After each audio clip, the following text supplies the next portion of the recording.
আজকে তো ভোটের রেজাল্টের দিন আর আমাদের ছুটির দিন, তাই তো মা?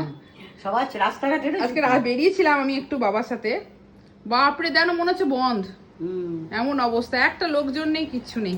চলো কি করে আজকে দেখাও। এই যে কম্পালসারি ভাত, বাহ, নাতির খাওয়া হয়ে গেছে ওই জন্য। হ্যাঁ, রিতের খুব খিদে পেয়েছিল। রিতে আজকে সকালে স্কুল ছিল, বেলাতে স্কুল নয়। হ্যাঁ, সেই জন্যই খিদে পেয়ে গেছে। ঠিক মতন খাওয়াটা হয়নি, তাই খিদে পেয়ে গেছিল। আর এটাতে আছে কাঁকরোল ভাজা।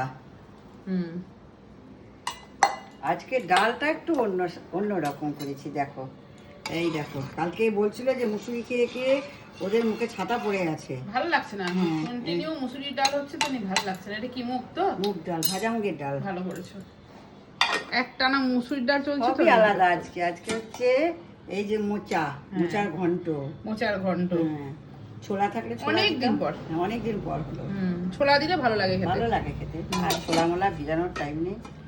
আর কি এটা আছে? হচ্ছে দেখো চিংড়ি ভাপা। চিংড়ি ভাপা। চামচটা কই তোমার? দেখো চিংড়িগুলো একটু তুলে তুলে দেখাও।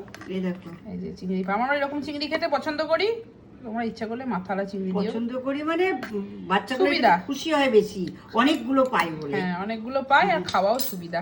এটা রেসিপিটা দেবো এই ভিডিওর সঙ্গেই যাবে, আমি আবার বলে দিলাম, এই ভিডিও শেষেই যাবে, শেষ অবধি কিন্তু দেখবে ভিডিওটা যারা দেখতে চাও। আর এই দেখো চাটনি একটু একটু করে বের করে খাবো, আজকে একটু বের করেছি। কালকে চাটনিটা, সবাই নাম করেছে তোমার চাটনি কালকে। হ্যাঁ, আর এই যে এটা হচ্ছে রাত্রির জন্য করে রেখেছি।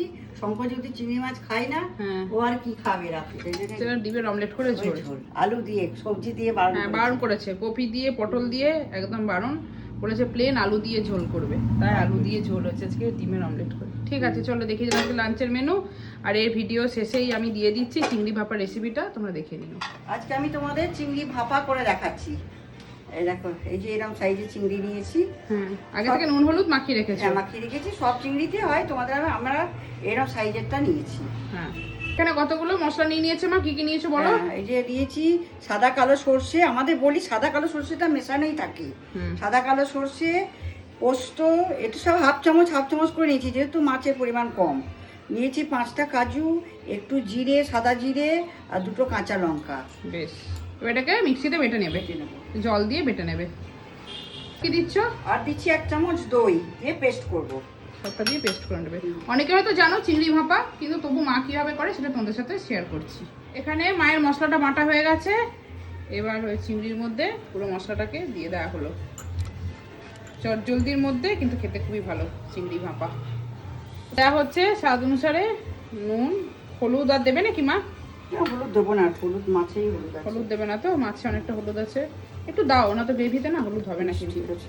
আর একটু সামান্য ব্যালেন্সের জন্য চিনি দিলাম। চিনি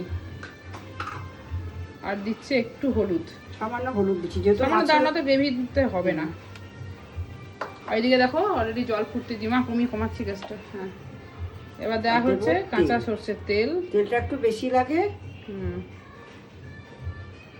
আর এটা একটু ঝাল ঝাল করবে, আমরা 2টো লঙ্কা দিয়েছি, তোমরা একটু ঝাল ঝাল করবে, তাহলে খেতে বেশি ভালো লাগে। এবারে কতগুলো কাঁচা লঙ্কাকে দিয়ে দেওয়া হলো, এবার মাখিয়ে নেব, ভালো করে মাখিয়ে নেওয়া হবে। মাখানো হয়ে গেছে মাছটা, এবার আমি একটা টিফিন কৌটোর মধ্যে ঢেলে দিচ্ছি। আমার জলটা ফুটে গেছে, আর কৌটোর ঢাকনাটা লাগিয়ে একটা স্ট্যান্ডের মধ্যে বসিয়ে দিচ্ছি। বসিয়ে দেওয়া হলো, আর একটু ঢাকা দেবো, চাপা দিয়ে দেওয়া হলো। এবার এই অবস্থায় কতক্ষণ রাখবে? 10 মিনিট। 10 মিনিট মতো রাখবে। আর গ্যাসের ফ্লেম কি থাকবে? এখন একটু হাই আছে, তারপরে একটু সিম করে দেবো, একটু কমিয়ে দেবে।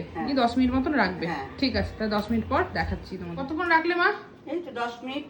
10 মিনিট মতন রেখেছে। এবার 10 মিনিট মানে জল ফুটে যাওয়ার পরে। হ্যাঁ, আর এই হয়ে গেছে। এখন তো দেখার কিছু নেই, এবার তুমি ঢাকনা খোলো, তারপর তুমি দেখাবে। না, ঠান্ডা হয়ে গেছে। এবার মা তোমাদেরকে খুলে একবার দেখাচ্ছে।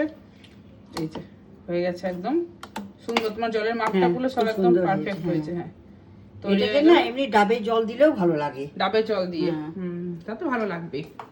মা খুব ভালো কিন্তু ডাব চিংড়ি বানায়, একদিন দেখিও মা। ডাব চিংড়ি মাইক্রোওভেনে খুব ভালো বানায়। হয়ে গেছে তো? হ্যাঁ, একদম বেশ, তৈরি হয়ে গেল চিংড়ি ভাপা। কেমন লাগলো জানিও, ভালো লাগলে লাইক কমেন্ট শেয়ার করতে ভুলো না।